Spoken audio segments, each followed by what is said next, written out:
तिला वाटतं की आपला काहीतरी गैरसमज तर झालेला नसेल, म्हणून ती तिच्या नवऱ्यावरती रोज लक्ष ठेवते. मग तो कॉलेजला जाताना येताना ती रोज बाहेर थांबायची.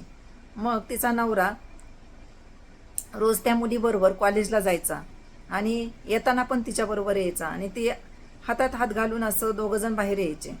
त्यावेळेस ती रोज पाहते. नंतर तिच्याकडे पैसे नसतात, म्हणून ती आता ठरवते की आपण काहीतरी काम केलं पाहिजे. म्हणून ती कपडे शिवण्याचं काम चालू करते, कारण तिला कपडे शिवायला येतात. मग ती एक पाटी लावते बाहेर की इथं भारतीय कपडे शिवून मिळतील, म्हणजे ड्रेस, लेहंगा असे कपडे इथे शिवून मिळतील अशी पाटी लावते. आणि मग ती रोज कपडे शिवते. आणि तिच्या नवऱ्याबरोबर जी मुलगी असते ती एक दिवस तिच्याकडे येते, कारण त्या दोघांचं कॉलेजमध्ये ठरलेलं असतं की आता आपण लग्न करायचं. मग लग्न करण्यासाठी तिला लेहंगा शिवून घ्यायचा असतो, म्हणून तिच्याकडे येते आणि तिला म्हणते की मला लेहंगा शिवून मिळेल का लग्नासाठी 7 दिवसामध्ये. तर ती म्हणते की हो मिळेल ना. तर मग ती भारतीय मुलगी जी असते ती म्हणते कशासाठी पाहिजे. तर ती म्हणते माझं लग्न आहे. ती लंडनमधली जी मुलगी असते ती म्हणते माझं लग्न आहे, तर मला त्यासाठी लेहंगा शिवून पाहिजे. तर ती म्हणते हो मिळेल, पण मुलाची चौकशी केली का. तर कारण आजकाल मुलांचा भरोसा नाही, त्याचं लग्न वगैरे झालेलं असेल तर. तर ती म्हणते छे छे ना, तसं काही नाही, माझा नवरा खूप चांगला आहे आणि तो असं नाही करणार. आणि ती म्हणते 7 दिवसामध्ये मला शिवून मिळेल ना.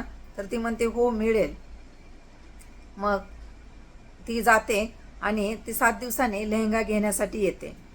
त्यावेळेस त्या दोघींची मैत्री घट्ट झालेली असते आणि ती भारतीय मुलगी जी असते तिला माहीत असतं की आपल्या नवऱ्याची होणारी बायको आहे, पण ती तिला काहीच बोलत नाही.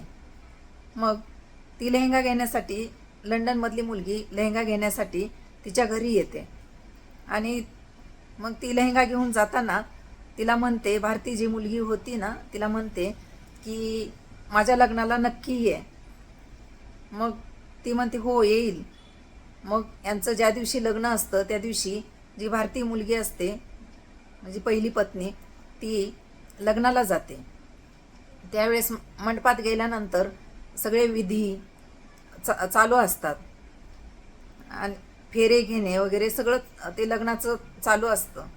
आणि त्यावेळेस ती तिच्या मनात येतं की लग्नाच्या वेळेस तिने लग्न थांबवलं असतं, पण थांबवून तरी काय उपयोग आहे.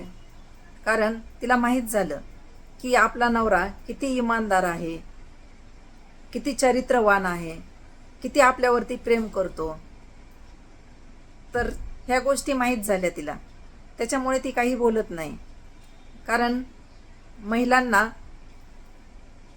म्हणजे पुरुषाचं फक्त मन पाहिजे असतं, म्हणजे त्याच्या मनामध्ये जागा हवी असते.